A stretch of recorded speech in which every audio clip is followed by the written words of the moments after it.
Hello, this is Jimmy. I want to share my thoughts on the recent injustice events, primarily revolving around the murder of George Floyd, a black man who is unarmed and was killed by the white police officer in Minneapolis, USA. And my thoughts and prayers and support to those who are struggling in this together. We are all in this together, whether we are black, white, Asians, Latinos. At the same time, I want to acknowledge that there is a place for Black Lives Matter movement because of the historical background of how black people in America and around the world have been facing constant systemic oppression and injustice.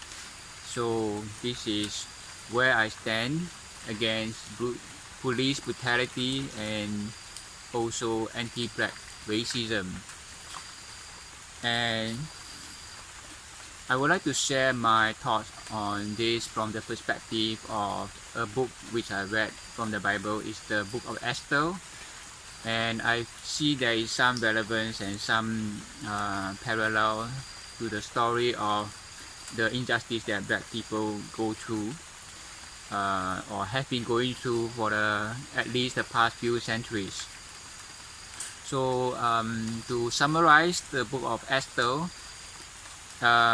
Esther is a Persian queen, and she actually is a Jewish woman, and her uncle Mordecai wanted her to help him and the rest of the Jews who have been sentenced to death on a particular day because of an evil prime minister of Persia had instigated the king to make a decree that all the Jews would be annihilated on a certain day. And Esther was initially concerned that she might lose her life by going to the court of the king without the permission. And Mordecai told her this is something that struck me, caught my attention. He said something like, do not think that you will be spared. You and your family, in essence, will be spared if you do not do anything, if you do not speak up for us, because you also are a Jew, and if you do nothing and keep silence, the rescue, the salvation from the Jews will arrive from elsewhere, but no one can guarantee that it will not happen to you. So this struck me because as a person of color, I'm also in this together with the black people facing the oppression of the police state and also the oppression of the white supremacy in this world. Even though I'm not a black person, just as Esther, she is not part of that. Her identity was not known to the king, so she might escape the genocide of the Jews, but as a Jew, she does not have the guarantee that she would one day face the same fate. Similarly, I am a Chinese, I'm born in a Chinese body. I do not face the same oppression as the black person might face in this white supremacy world, but no one can guarantee that I will not face the same kind of oppression that my brother Eric Garner, my brother Michael Brown, and also the latest victim of police brutality, George Floyd. That I am not guaranteed that I won't face the same oppression and brutality that they have faced, because I'm a person of color, and also even if I'm not a black person, I'm subjected under the white supremacy system. I'm also living in a police state country in some ways. So this is, I believe, a call for all of us. In fact, we are all in this together.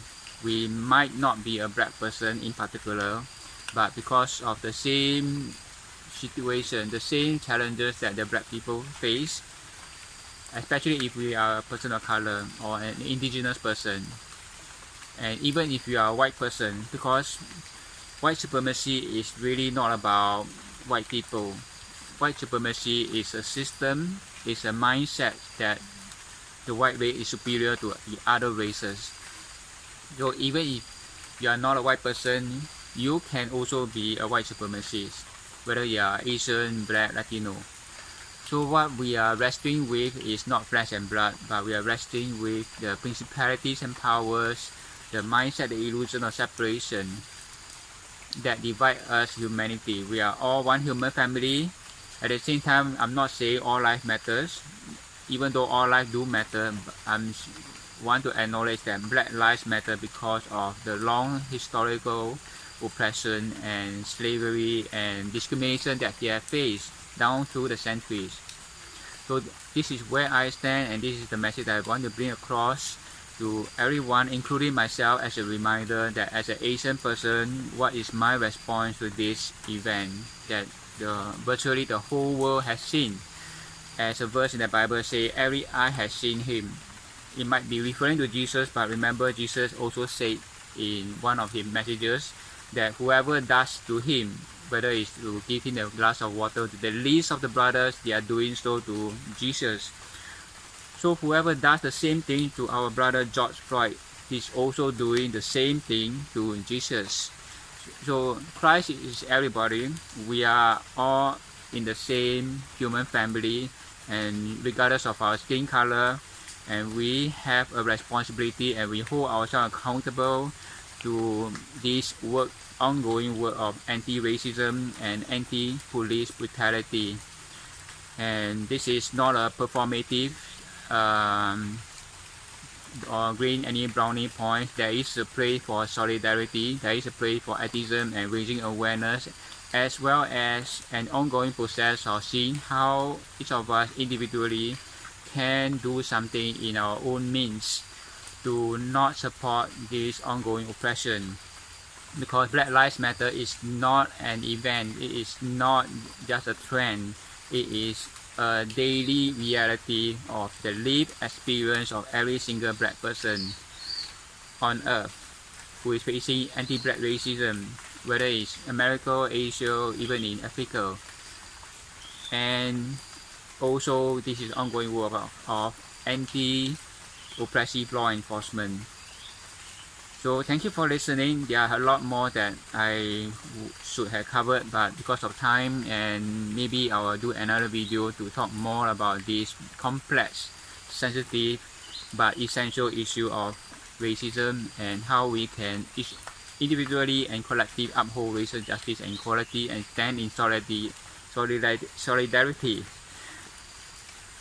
So thank you for listening. I will see you next time. Bye.